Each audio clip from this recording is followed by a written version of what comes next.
We're going to give you a round of applause and Brian.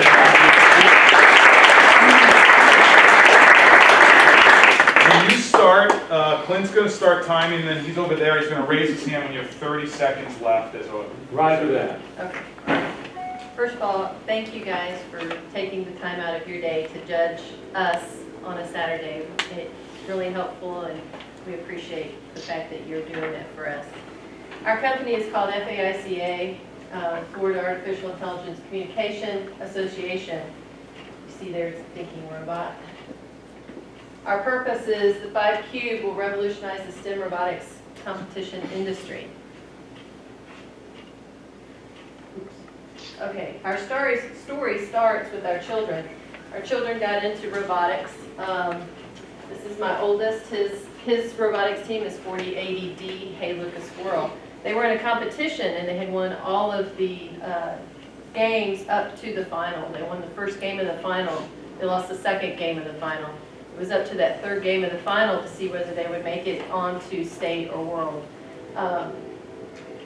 Their robot quit working in autonomous. There's different modes. Y'all ask me about it after if you're curious. But it quit working, didn't know why, and they could do nothing about it. So they lost in the finals and missed that opportunity to go on.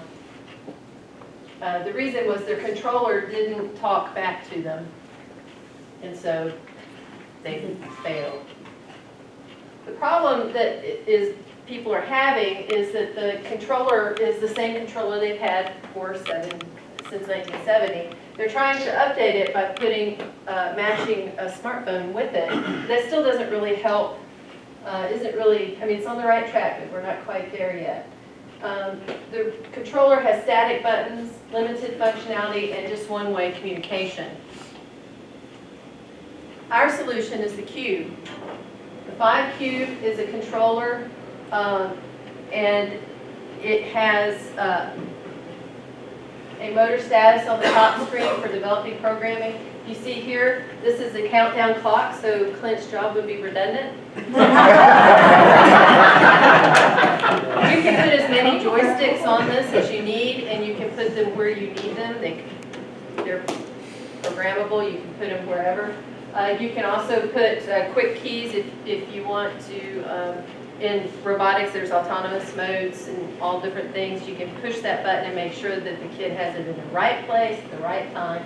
And what would have helped my son is if it had been able to talk to the robot, and the robot could talk back to him and say, my autonomous is wrong, my battery is dead, those kind of things.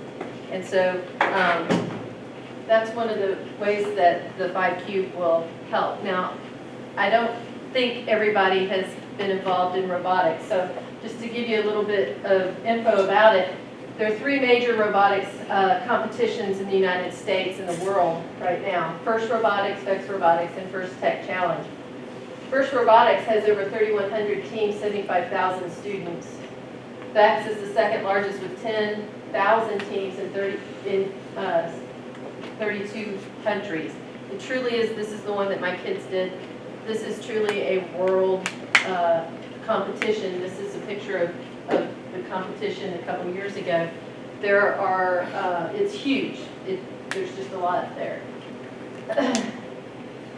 These are the iterations that we went through in developing the Cube. The first one, we realized it was too big and it didn't fit the kids' hands very well. The second one is just a prototype without the screens.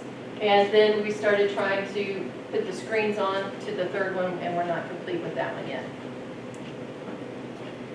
Things that we need, and if we won, some of the things that we would use with the money are to help us with the software programming, CAD designers, parts manufacturers, touchscreen suppliers, and PCB design, fab, and assembly. I have no idea what that is, but he does.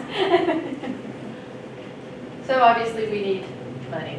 We need money to progress so that we can make the prototypes and take it to the competitors and see what it would do fit.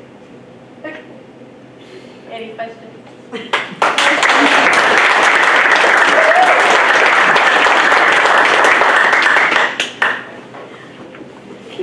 about the user interface, why a cube, and Sure. what you're doing to make it Sure. seem like it's more functional? Yeah, let me give you a little background on where I came up with this. You know, the robotics is our first application. There's a lot of use cases for this.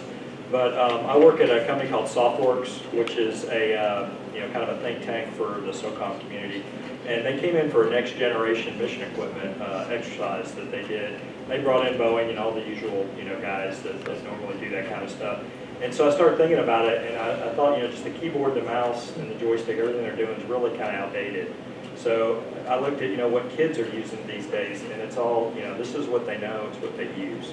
So the idea was to put 5 of these kind of around a cube shape, and the reason I did 5 or the cube shape is you can see any 3 screens, from where you're staring through your viewpoint. You see the top and 2 sides. And so the idea behind that, as I started playing around with, was, you've got a lot of functionality there. With 3 touch screens that you can see and touch, you can migrate a lot of the buttons that you see on like Microsoft Word, all the, what I call the junk that just kind of makes your document smaller and smaller. All that stuff is loaded on there. You can free your screen back up and put it onto the desktop and get rid of the keyboard, mouse, all that goes off into the trash, and you've got, as you see, a pretty small desktop device that you can manipulate and use. So the cube shape just came really out of, that's the only shape that you can see 3 screens simultaneously. And we're kind of built that way. We've got our head looking down, our left and right hand, and that's your 3 faces. So that's how we came up with it. I started working with STEM groups years ago for my children, and then we also support STEM at SoftWorks. So as the robotics kids would come in and ask for help, I started doing a little, customer validation with them and having them play around with it, and they all loved it. They're all like, I'm ready to start tomorrow. And because they have a problem right now with the controller, it's one way. And when they hit a button, it doesn't do anything. The developers, as kids, they don't know where to go. The screen could give them some feedback from the robot to talk back to you and say, hey, my motor's unplugged, or my battery's low. That's the end of questions. Oh, sorry. Okay. There's one long answer.